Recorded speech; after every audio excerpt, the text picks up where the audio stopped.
Are you looking for an EV wall charger that has some option like RFID cards and smart home access?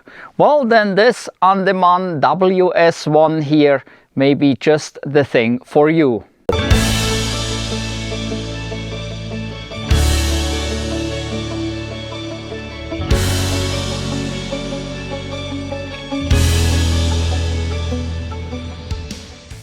I recently reviewed the Andeman HS1 portable charger that also has smart home access. It's a 32 amp charger. Go check out the review.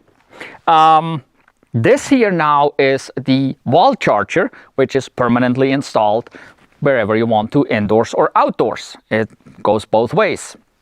And it has the additional option of not just a smart home app connection, but also RFID cards. So it gives you even more options. Also, this one charges at up to 50 amps, 12 kilowatts. So a bit faster than the portable charger from Andeman. Well, let's look what's in the box. All right, let's get in here. Nice thick packaging, that's a good start. Manual comes always in handy, and here we got hardware, and there is 2 RFID cards in here, so good thing to have. Here we got the charge gun, if we want to call it a gun. It's a J1772, nothing unusual here.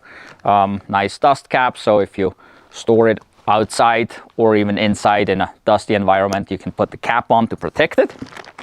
And we got here 25 feet of cord, and that is always important to have a long, there's more, long cord, okay? Because with 25 feet, you can not just reach the car right next to the charger, you can reach one over, or you can reach from the back to the front or from the front to the back. So 25 feet is kind of like a must-have for these chargers, so you can really use it, especially if you maybe have a double car garage or if you need to charge a car outside your garage. So 25 feet is definitely great to have, so you can reach further. Then let's move this over here so we can put this down. Well, in here we got the charger itself. Here we go. Let's get this off. Here, this is the charger itself. Good looking thing. It's not heavy, even though it's a little big looking. It's actually very narrow, so that means it doesn't stick off your wall very far. That's always good because you don't want it to stick out too far. Got a display on here so you can actually see what's going on. And it has this here. This is what you usually don't see on most chargers. So many chargers nowadays come with a plug, right? And the plug will usually limit charging because the plugs you can get are 50 amps, right? So you are limited to charging at 40 amps with all these chargers. In order to charge higher than 40 amps, you can't use a plug, you need to hardwire it. And this here with this little pigtail, I guess I would call it, we got the 3 wires right here. You just run that over into a junction box, and then it's hardwired, and so now you can go up to 50 amps. You just have to have the appropriate circuit and circuit breaker. In order to do 50 amps, you will require at least a 65 amp circuit. And 65 amp breakers don't exist, so you would have to do, well, they do exist, but they're relatively rare. You do a 70 amp circuit. And depending on where you install and so on, you probably want to consult a certified electrician, but most likely you can run the same wire size as you would for a 60 amp circuit. So you would just have a 70 amp breaker, and then you have your junction box here. So it is a little bit unusual that this charger goes to 50 amps actually, while most other chargers only go to 48. And obviously, just like all these chargers, it will automatically adjust to whatever your car is asking for. So if your car is only charging at 32 amps, this will work just fine. But if you get another car next year that wants to charge at 48 amps, this will still do just fine. So maybe it's a thing to future-proof. And yeah, this makes it handy here because you just run that over to a junction box. and so you don't necessarily have to have something directly behind the charger or whatever. You can get it offset a little bit. So a little bit different than others, but I think it's a pretty good option. On the back side here, there are 4 screws, and I think this is a junction box where this attaches to. So most likely you could, if you hire an electrician, he probably could get in here and hardwire it different without this, if that is the preference. So just ask your electrician when you have him or her install this for you. So what else do we have in here? We have the little holster here, or bracket. It is a bracket, so you can store your gun, your charge gun here if you'd like. You can put it like this, so this goes on the wall here, and you can put the gun in there to store it like that, and you can hook your cord over the top here. So if you're not like right next to the charger where you where your charge port is located, so the charger may be at the front of the garage and your charge port is at the back of the car, and as you pull in, then you don't want to run that from the front to the back every time. You actually just run the cord back there, coil it up here, and you have it all right here. So very convenient there, and I think that is it. More good packaging. It's nicely packaged, so no shipping damage to be expected here. So now for us, I guess we need to get this thing installed. And that shouldn't be too hard. I believe there's a plate on the back here. I gotta figure that out, but there is a bracket here. This here comes off somehow. Not sure. Might need a screwdriver to pull that up, but there's a plate right here. We'll see that shortly. And so we'll install this plate onto the wall or onto a post, whatever you have. And you can use the provided hardware that is here. Depending on what surface you install it to, this hardware may not necessarily be the right stuff you need. So you may have to get some other screws. If you install this on drywall, make sure that you locate a stud inside the drywall and get at least a couple screws on one side of this bracket onto a stud, and then on the other side you can use some anchors. So, well, let's get it installed and start putting it to use. Here for this pigtail, if you want to remove that, that is possible if your electrician decides to hardwire this in a different way. He just has to make sure it's tight again, watertight down here like this fitting is. There is the 3 connections in there, so it's pretty simple to do. So it can be hardwired in a different way rather than running this over to a junction box, even though this is pretty convenient right here. So yeah, that is right there, no big deal. 4 screws holding this cover on, so your electrician can take care of that for you, no big deal. The plate here, this is our bracket. It's got this little latch thing here, that's why I couldn't slide it off right away on here. So once the charger is on, this will kind of click in place, and so the charger doesn't pop off. There are arrows on here pointing up, and then we got a whole bunch of holes here throughout that you can use depending on where you go with this, and put screws in to whatever surface you mount it to. Like I said, make sure you have a solid surface. So like here we have a post, that's definitely solid. If you got a wood wall, that should be solid. If you have drywall, like I said, find the stud behind it. You can possibly use the hardware that came with it. Maybe not, so use the appropriate hardware for whatever surface you install it onto. So another thing is the instructions say to install this 4 feet above ground, 120 centimeters above ground, to the bottom of the charger, so to down here, 120 centimeters, 4 feet up.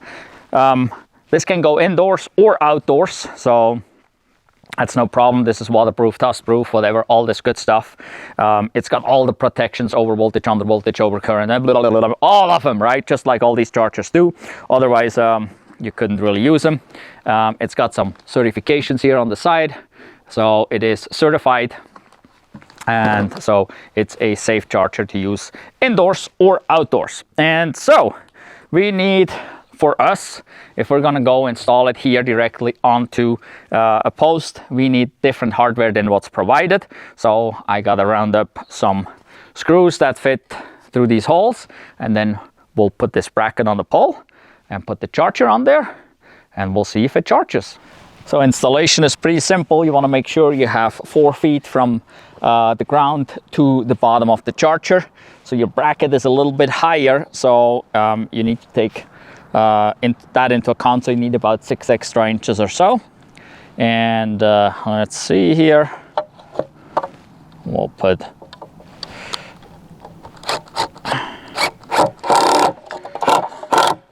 first screw in, not totally tight. Put the bubble level on.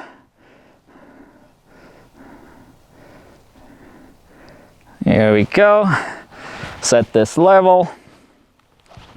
And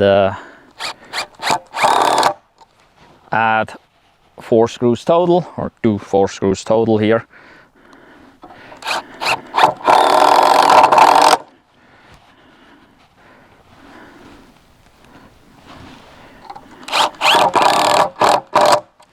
All right, and now we can get the charger and put it on.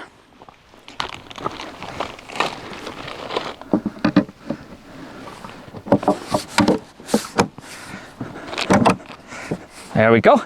Now we got the charger on here, and for us here to test it, I cheated a little bit. I added actually a plug onto it. Don't do that. Like I said, this charges at 12 kilowatts, 50 amps. So you need to hardwire this. Only up to 40 amps, you're allowed to have a 50 amp plug. We're just testing this here real quick today. We're not gonna let it go for a long time at the high rate of 50 amps, or actually 48 is the max we can do. Like most EVs today, they're only going to 48. But so for testing purposes, this will be okay. So we can show you everything on here, how this all works. Okay, I brought you a little closer here. Got the car here, the charge port, got the charger here. So I powered it up. This is how it looks like. It says, welcome to use AC charging equipment, swipe card app to start charging. So there is no plug and charge, okay? So let's test that out and make sure there is no plug and charge. And since we use a Tesla, we got to use our adapter that came with the car. We plug this in, and so this turns green. Nothing changes on the screen. Here we have blue. That means this charger is not providing power. So swipe card or app to charge. Well, let's try the card. This here is one of the 2 cards that comes with it, and I believe we got to swipe up here somewhere. Okay, found it. It took a little bit. It's right here. I think this shows the swipe area. So if I would have held it in the right place right away, it probably would have started to charge right away. So now we can see here charging. It shows charging time at the top. We're still 0 minutes. Charging voltage 232-ish right now. Charging current is ramping up, it looks like here. The car is cold. It is a little chilly out in Montana. It is December, and actually it is in the low 20s, Fahrenheit. So that's about -6 degrees Celsius. That's where we're about at. So we haven't driven the car for what, 2 days? I think we drove it, 2 days ago in the evening. So it's been sitting since. So it's a little cold, so it may not ramp up full blast because the battery is so cold. The car is requesting the current. It's not the charger that says how much goes to the car requests. And that seems to function perfectly here. We're about 27 amps right now, so I'm pretty sure the car is heating up the battery pack at this point. And then we'll increase the charge. So charging power, so we have the current and the power. The power is basically the same thing as the current, just in kilowatts. So we're just going at 6.5 kilowatts, but like I said, this goes 50 amps, 12 kilowatts. So this goes way faster. It's just the car limiting it right now because it's a little chilly out, and I don't know if you can see, it actually started snowing. And then at the bottom it says charging battery, and there it calculates. It counts the kilowatt hours, how much we actually have put in since we started charging. So this display will tell you everything right there. That is pretty cool. So you can just come and look at it if you're using the cards. You don't need to do anything else but basically power up, start it with the card, and you're in business charging. So now let's try something here. I want to see what happens when I unplug the car. I want to see if I unplug it, and then when I plug it back in, if I need the card again or not, or if you have to turn it off with the card in order to lock the charger again. Because that would, depending on that, you get a little different options there. So, okay, got this unplugged. Charger goes back to blue, says end of charging. Charging time was 3 minutes. We added 0.29 kilowatt hours. Charging finished. Please draw your gun. That sounds kind of like in a Western movie, huh? So, all right. Now it went back to the same screen we had in the beginning, and here it says swipe card to start charging. All right, now we're gonna see if it really requires the card or if it will charge just again. All right, this went green, this is still blue. It's not charging. Okay, cool, I like that. Why? Well, because this way you can just unplug, go, you don't have to worry about it. If anybody else shows up, they cannot use your charger unless they have the card. And that's what I like. It's some chargers you actually have to use the card to turn it off, so that it will require the card again to turn it on. And that's not really my favorite. I'd rather have it this way so I can unplug and go and don't have to worry about it. And that's what this is. And now let's see. If you hold it in the right place, it will right away click and get going. And so we're going again. It's ramping up again. So we're doing good here. I like that. So no plug and charge. So you can't just power it up and plug and charge. You do need the card, it looks like, or you do need the app. So now the app also has then other features, and we'll get into that here in a second when I'll show you that app. And like I said, it is the same app as the portable charger from Andeman. So if you watch that other review, then you already seen that app. It's the same app. So if you actually buy both of these chargers, you can have it portable and you can have a hard mounted on the wall, and they both work off the app. So you can pair both chargers with your app and control them from the app. So if you have two EVs, you could get this one, the WS1, and install it, hardwire it, and get the HS1 and plug it into an outlet, and you can charge your two EVs at home. But if you go with one or the other, you just take the HS1 with you. So really cool, but you can control both from the smart home app, so that would be really nice. Gives you even more options and kind of combines it in the same app, so that's nice. So let's see here. Okay, now we're ramping up a little bit more than before. We're already at 47.4 amps, it shows here, 10.75 kilowatts. So we're doing pretty good. We're basically approaching the 11 kilowatt, the 48 amp limit of the car. The car is still cold. All right, so we're good here. Let's do this here again. Stop charging. We get our end of charging screen. We did 2 minutes. We got 0.4 kilowatt hours. Looks perfect to me. I like that. So this will take here about a minute or so, and then it will, there we go, switch back to the screen. Let's check just one more time.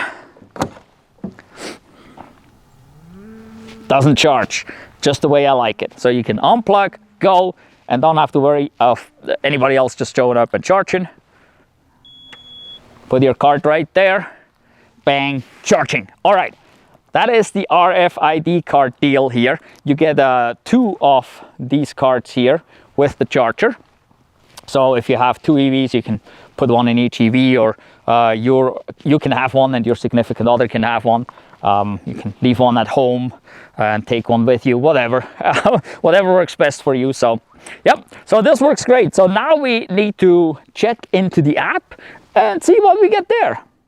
This here is the instruction manual for it, and in here we got obviously all the specifications and the instructions, and then there is a QR code to download the app, and then here are the instructions how to add the charger to the app. And with the portable, the HS1 that I had, when I first looked at this, it's like, oh, that's gonna be trouble. And then it went super smooth and easy. So we'll see how this one goes.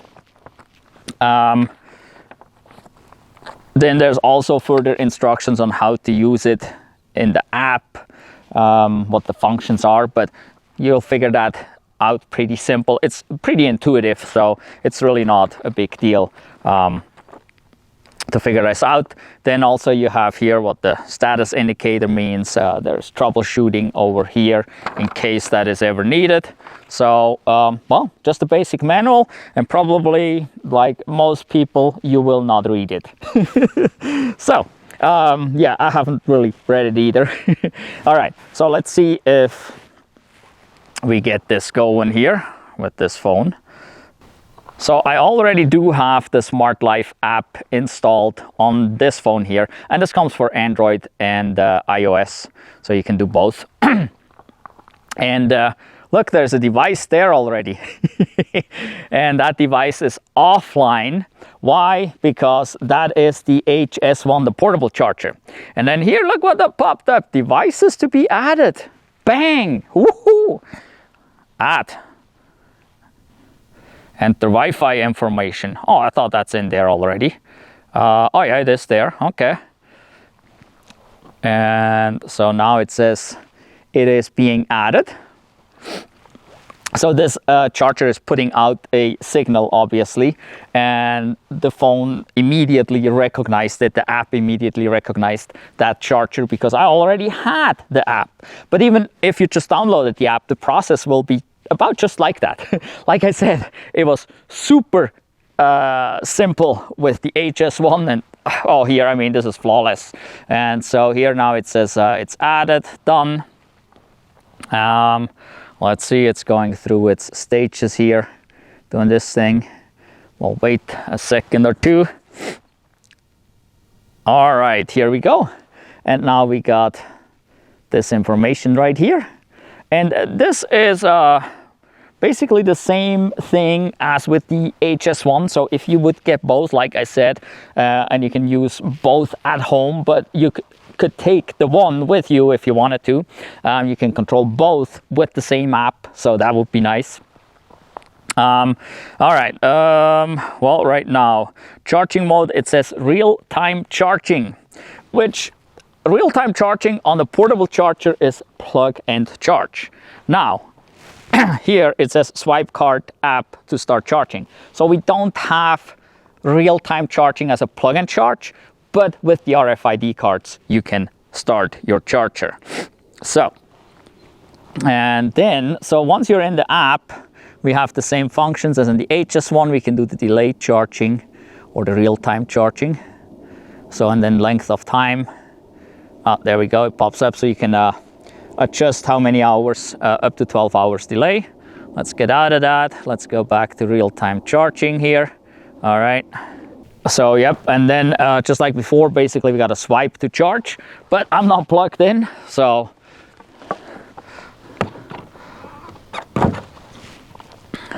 let's plug in. And again, here it will either require the card, so you can use the card, or you can do the app. And by the way, here we got the Wi-Fi signal now popping up since we have it connected to the app, so it's connected to the Wi-Fi. And so let's swipe. There we go. And we can see here the screen changed, and we got green blinking light down there. So now we're charging, and we can see the information right here in the app. So from the app, you can either start and stop your charging as you want to right there, or you can use the delayed charging function from the app, up to 12 hours delay. So if you come home at 4 in the afternoon, but your low rates don't start till maybe 10 in the evening, you can put a 6-hour delay in here, and then it will start at 10 at night, and you get the low rates instead of the high electricity rates. So let's see here. If we do this, there we go. That stops the charging from the app. Hopefully you can see that. So it immediately stopped. The screen shows again everything right there. And the app also has the same information down here where we can see, what does that say? Voltage, current, and kilowatts. So the power, you can see all that there as well. And the app has more functions in this app where you get, there we go, where you can get records. So, well, obviously we haven't charged much, so we can't really see that at this point, but you can download. And then here, there's more information that you can get. The app is pretty cool. It's got quite some information here, functions, stuff you can do. And once you have the app, another thing you can do is you can set the charging current. So you can actually lower that. So we can bring it down to 40. There we go. Now let's go back. And so now you see both devices here. One is offline. You can name those devices too, so that you can easily see which one's which, but this is the one we have. So let's connect to it. There we go. And let's charge there. Okay, and now we should not go higher than 40 amps. Okay, so here we go. 39 point something it shows. So basically 40 amps. So yes, it is definitely limiting. And I guess you could use that feature if you don't have a circuit that's rated high enough. Keep limiting the amperage like that. It's not a fixed limit though, so I would just rather you install the appropriate circuit or have an electrician install the appropriate circuit. So maybe you noticed here that the ring actually goes from bright to kind of a dim green as it is charging. So that is another indication that we are charging. It's not a flashing like many of them, it's just kind of going to a dim green in a way. So now let's unplug and see what happens. There we go. End of charging, just as before with the RFID card. Get same information about time, how many kilowatt hours, and please draw your gun, like in the freaking westerns. Well, that is pretty cool around Montana, I guess. So, and then it goes back to this. So now let's plug back in, make sure it will not charge. Okay. Nothing happens. Okay. So again, as before, I could do the RFID card, or I can just use the app on the phone. So now we got, loop, there we go, and it goes. Charging. All right, so I think I like this charger a lot. So yeah, and it looks good. You can hang the cord over the top of it. It's designed so you can hang the cord over the top of it, or you can use that gun holster bracket that comes with it, so you can hang the cord on there and put your gun in there if you want to do that. This charger, like I said, it's ETL certified. That is similar to UL certified.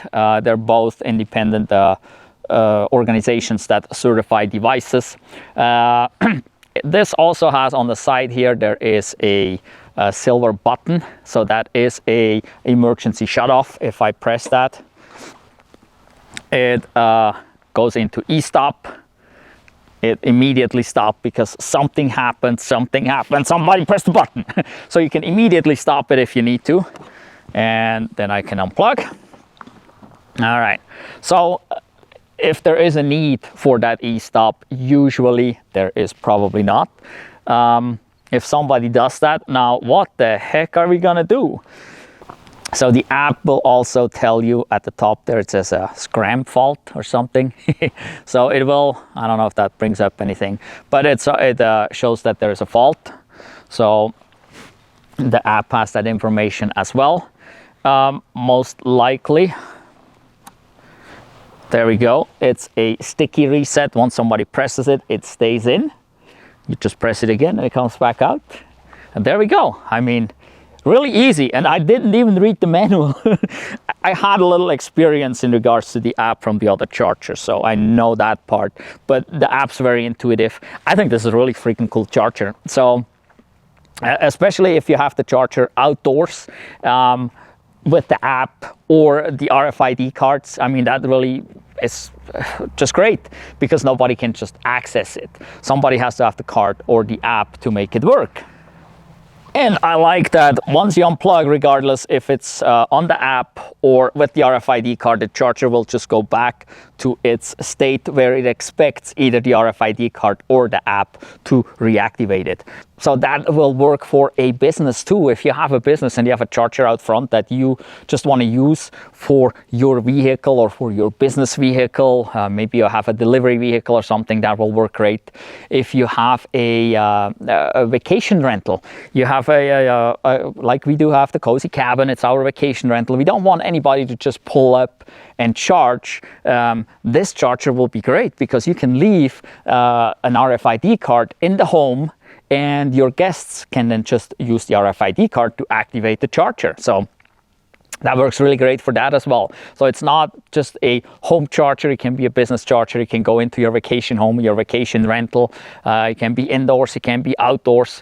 It does up to 50 amps, 12 kilowatts. So it will cover basically every EV today on the market. They're going up to 48 amps. So this charger will max out all these EVs. And so that is all we need at this point. It works with any EV on the market that has the J1772 and with every Tesla, because every Tesla comes with the adapter. So it works basically with every EV on the market.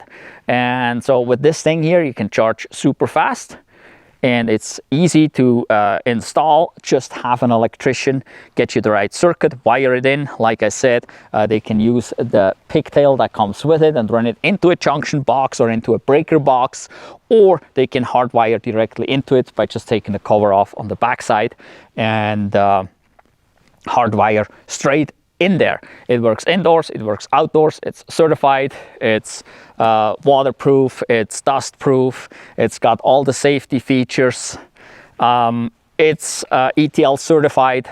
It is a really great charger. It looks nice. Especially if you like to see what's going on, this one has a nice display there that tells you everything. It still has this nice big colored ring up here that indicates what's going on, so you can see it from far away. You can use it with your iPhone or with your Android phone via the smart home app. And that's pretty cool because you can add all kinds of other devices to that same smart home app. That smart home app is not for this charger only. It will work with other stuff as well. So that's pretty cool. So yeah, I think this is a great charger. I looked at the price today, and the price today was $399 on Amazon. There's a link down in the description. Click on that link, go check it out. I think it's priced pretty well, along with many other chargers in about that same range. And with the option to go up to 50 amps, 12 kilowatts, that is pretty good. So yeah, go check it out. Also, while you're down below clicking the link for this, maybe check out the link to our Redbubble store. We got some merch there, some cool t-shirts and stuff, so you can show off that you're already part of the future here with your electric car and renewable energy. And also maybe follow us on Facebook, X, which used to be Twitter, now it's X, who cares? So follow us there, maybe follow us on Instagram. So there's links down below as well for that. And make sure you're subscribed to our channel. Give us a thumbs up for our videos. Get us a thumbs up for this video, please. Just below where you're watching, there should be one of these. Just click it. And yeah, maybe hit the notification bell so you get notified about our other videos. We do not just have charger reviews, but we review kind of cool chargers that are a little bit different, that have some features that not every charger has. They're a little special. but they're usually not more money. They're not overpriced like some others. So go check our charger reviews out, but also our other videos we have. We have lots of road trip videos, 1,000 miles in a day with an EV. We have winter time driving videos. We have lots of winter time. Montana has long winters, so we do have lots of videos about electric cars in the cold, in the extreme cold, and what you do and how good or bad they work. So go check out all those videos. We got tons of stuff there. So yeah, and hit the notification bell so you don't miss out on the next video. So this year is about the end of the year of 2023 when we do this review here. There may be another video in the pipeline this year, maybe not. But that's why you hit the notification bell so you don't miss out on them. In any event, thank you for watching. Goodbye.